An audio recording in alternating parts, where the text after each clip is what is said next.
Hello, good evening everyone. This is Faridizzi Grasha, and on this video, I'll be discussing two topics. The first one is the French Revolutions begins, and the second one, Revolution brings reform and terror. Alright, so let's start. So the French Revolution. The three estates. So this is the social structure in France. The first estate is the church. The second estate is the nobility. These two estates make up only 3% of the population. And then, these two estates also had several privileges. And lastly, the third estate. Those are the peasants. They make up 97% of the population, a huge amount of the population. In this estate, they could be a farmers, they could be a workers in the city, they could be a merchants. So most of these people were pretty poor. Some of them did have a lot of money. However, it didn't matter how poor or rich they was, they did not have same privileges as the first and the second estate. And here's an example that the first and the second estate they paid little to no taxes, while the third estate had to pay heavy taxes. And so this was a situation in which the third estate is not happy. They don't like the status. They don't think it's fair. So they don't think it's right. So they are eager for change. Enlightenment ideas. So the Enlightenment ideas definitely contributed to a revolutionary mood in France. There were lots of ideas going around about how government should be run. Ideas like direct democracy, people having vote, people having a say, the social contract, how supposed to protect people's rights. The third estate, particularly the educated third estate who know how to read, start to question how King Louis XVI government and absolute monarchy could rule over. The people with all this and new idea going around, they were thinking, France should be going along these new ideas to give us more rights. We have nothing, and so the third estate wanted more equal, more liberty. They wanted to incorporate some of these enlightenment ideas into their government within France. Another thing that contributed to a revolutionary mood in France was an economic crisis. This was caused by quite a few different factors. So one of the factors is high taxes on the third estate. They're paying a lot of money out of the pocket in order to pay for all the taxes that they have coming down on them. And that's really causing a severe pressure in terms of where a lot of their resources financially are going is just to taxes. Another economic crisis is the fact that there's food shortages. There was a couple bad harvests over these years, which leads to a very high price in bread. It's gonna affect the poor the hardest, but it's also going to again contribute to this economic crisis. There's also high government debt now.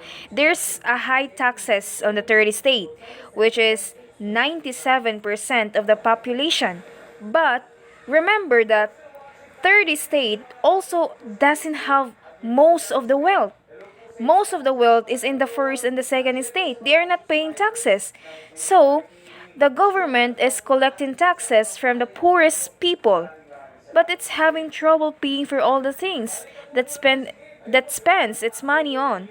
From this revenue from the peasants, and the government is in a very high debt at time, and they're having trouble getting out of debt. In fact, they can pay.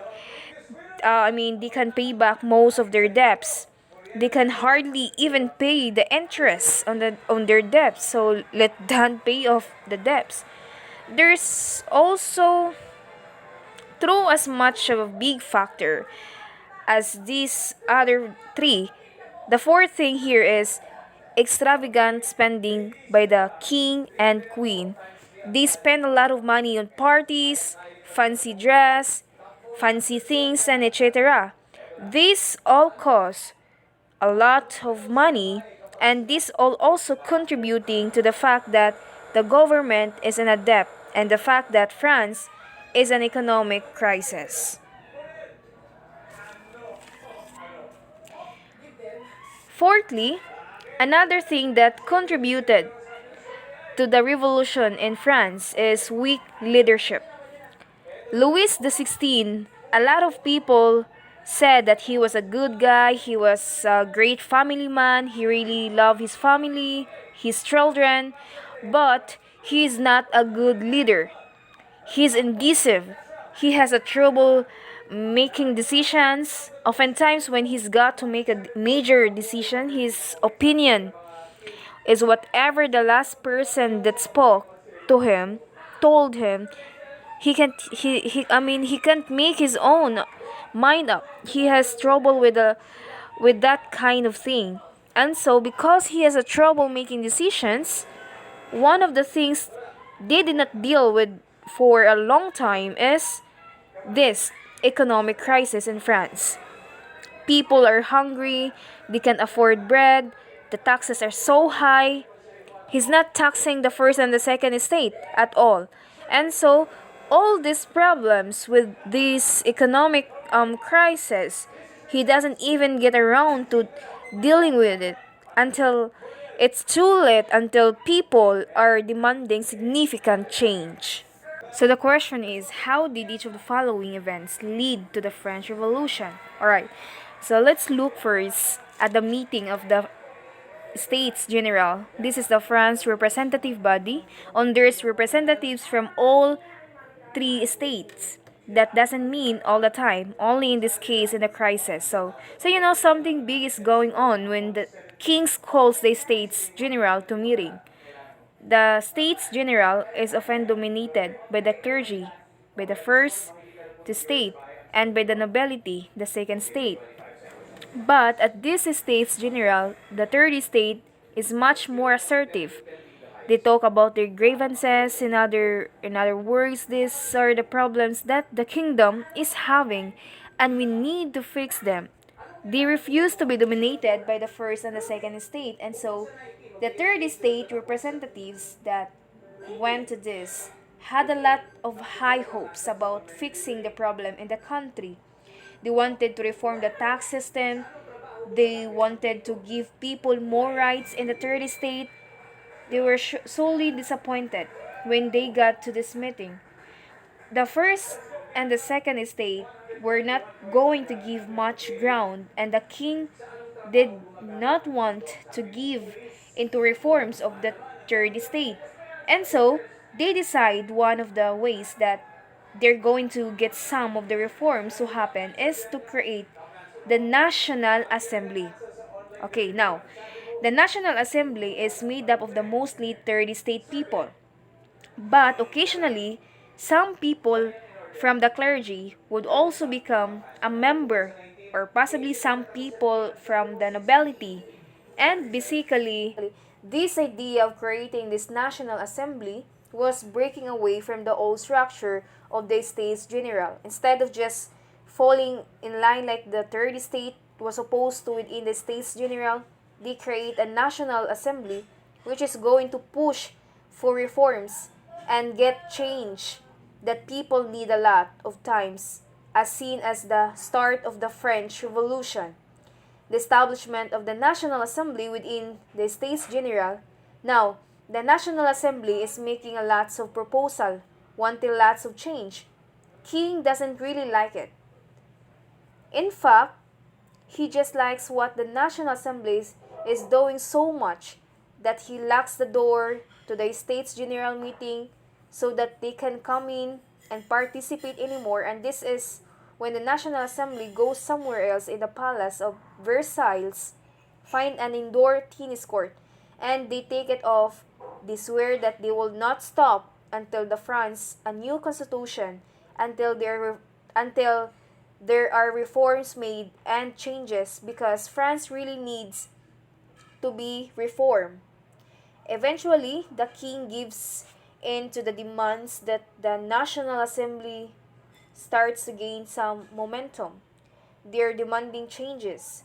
They're passing laws, they're passing legislation, they're saying, we represent 97% of the population. And so these laws that we're making represent what the country wants, and eventually the kings starts to give into some of those demands. Another event that leads to the French Revolution is the storming of Bastille. The Bastille is in Paris. With all the stuff going over the National Assembly, the king is worried. The people are getting more and more bold that they're going to revolt against him. So Louis hires mercenaries. These are the soldiers for hire that he pays for. They're not even a French. They start to surround Paris. People in Paris starting to get worried.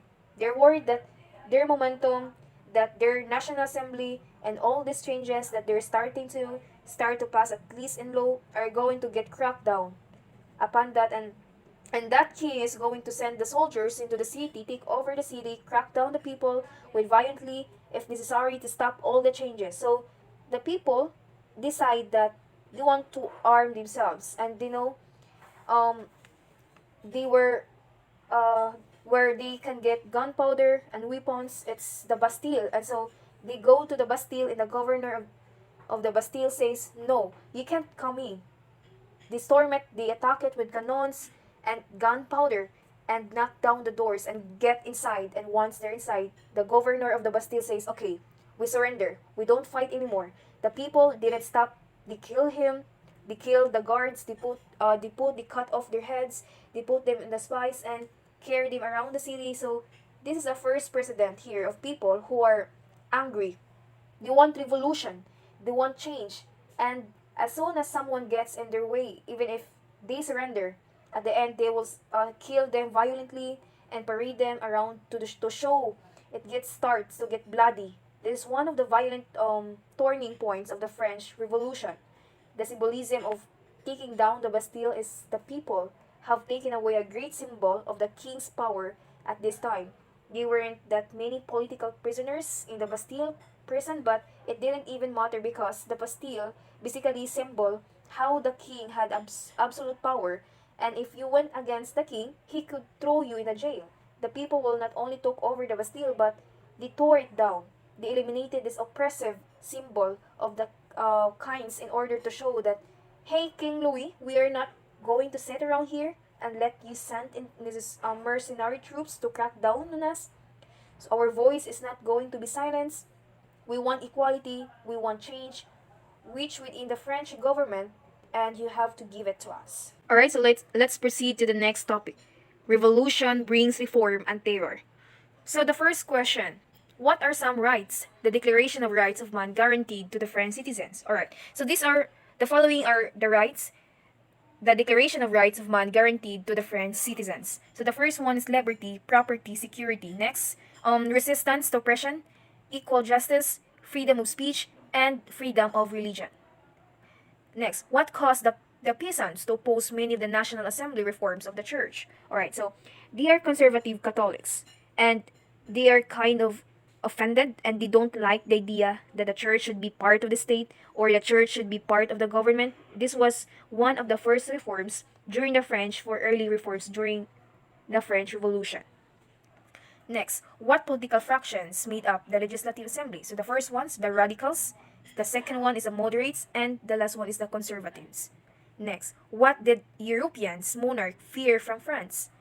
So the first one is the spread of revolution. They are scared of spreading the revolution. Next is affect their own countries, and of course, their power. Next, what effects did the September massacres have on the government? So the first is Legislative Assembly gives up unlimited monarchy, deposed the king, called for a new election to replace itself. Next, what was the state aim for Robespierre and his supporters? Of course, to build a republic of virtue, and all citizens had to contribute to the state. Lastly, what were some consequences of the Reign of Terror?